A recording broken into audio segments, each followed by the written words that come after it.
I have the director, writer, and producer, Mona Fastvold. And co-writer and producer, Brady Corbet.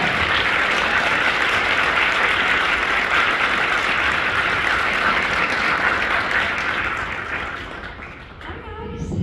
Thanks for coming out in the storm. You guys could have seen a lot of movies tonight, so thank you all very much for showing up to see Testament of Italy. What'd you all think?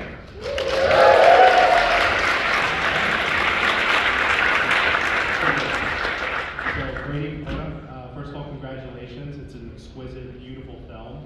And I want to first start off by asking, how did you either research or maybe just by chance come across and her story, and what compelled you to want to devote years of your life wanting to tell her story? Well, I first came across her story when I was doing research on the world to come. And I was looking for a piece of music, specifically a hymn. The World to Come, my last film takes place in 1856, upstate New York and Massachusetts. It's the same area where the Shakers settled.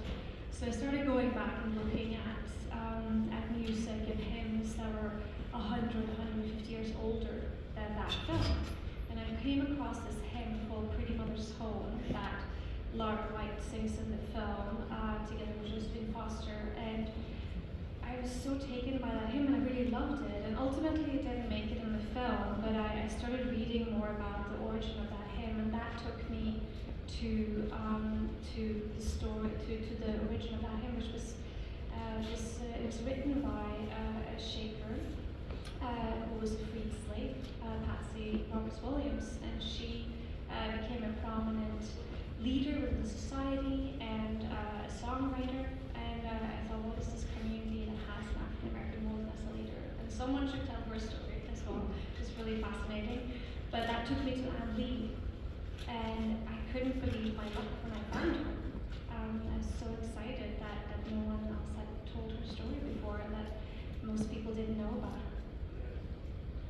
Well, we certainly know a lot about her now. And it's interesting too because the movement that she started, still to this day, is still in effect. There are three? There are three Shakers. So there were two when I finished the film. And then 2 weeks later, when we were working, when we had just finished the movie, a third joined. And it does like lovely credits with like the two left, and then my producer Andrew Morrison called me up and said, "Do we need to change it?" And I said, "No, we can't change it every time someone joins. Maybe you'll all come and join that now." So we left it as, but I dated it, which is why I felt like we would keep it. Yeah. I thought I should date it just in case someone joins. And I never had a chance to really ask the two of you last year during the promotional tour for The Brutalist, but how do you guys divvy up the writing? Do you do it simultaneously? Does one person tackle it and the other person tackles it later? How do you guys work on that process together? Well, it's very symbiotic. We started writing together before we were, a couple and had a child. So we just kind of sit next to each other. We always know who we're writing for. We always know who's going to direct the film, and the idea originated with that person. And then we kind of sit and pass the computer back and forth. It's not really, there's no. Sometimes we will. Now we've worked together for so many years that sometimes we can divvy it up, and someone can be working on a scene in the morning, and then someone will finish it in the night, and we'll put it together. If there are any disputes or disagreements on anything, is it like I'm directing the film, I get final say? How does that go down? We don't fight. We fight. We fight. But we don't fight about work. We never have. We were working together for years before we had a child together. So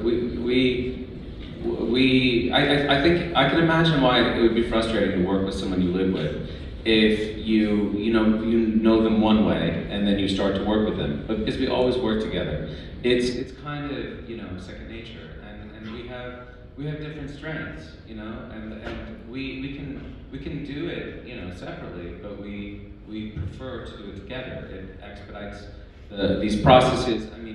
We were on promotional tour that lasted for 7 months last year, and it's virtually impossible during an awards campaign, which you know very well, Matt. Like, you have to be, you know, in Los Angeles on a Thursday, London on a Saturday morning, and then back to Los Angeles on, you know, a Sunday morning. Like, it's like that for months and months. So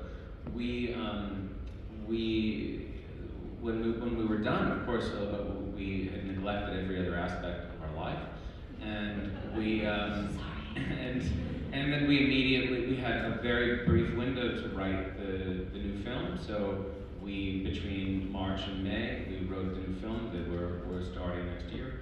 So we wouldn't be able to work at that breakneck pace if it wasn't for the partnership. What's funny is that the movies still take years. Like, they take many years. Like, we wrote this 5 years ago, but they just take a long time to come together. I can't imagine it going any faster.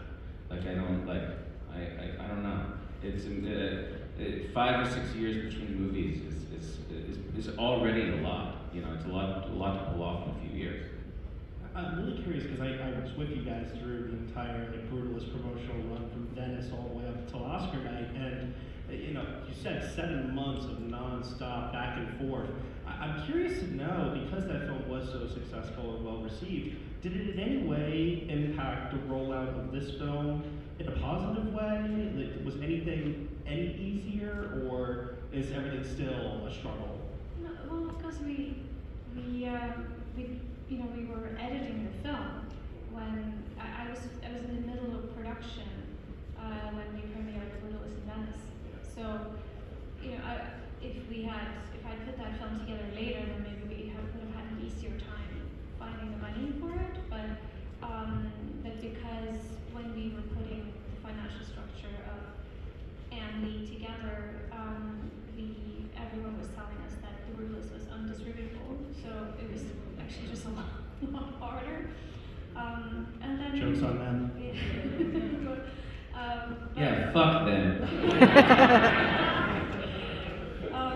But no, I think that whenever you do something that communicates with a larger group of people, that still is quite radical, it helps people trust you.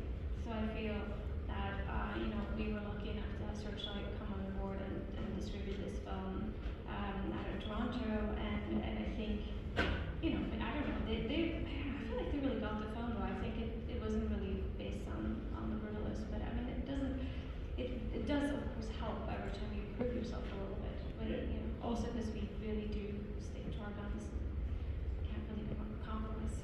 And much like the Brutalist, you guys are working on a very large scale with 10 million, right? Production budget? Yeah, a little bit over 10. I don't know how you guys do it. Seriously, I would drive myself crazy if I had to do anything of that magnitude with only that much.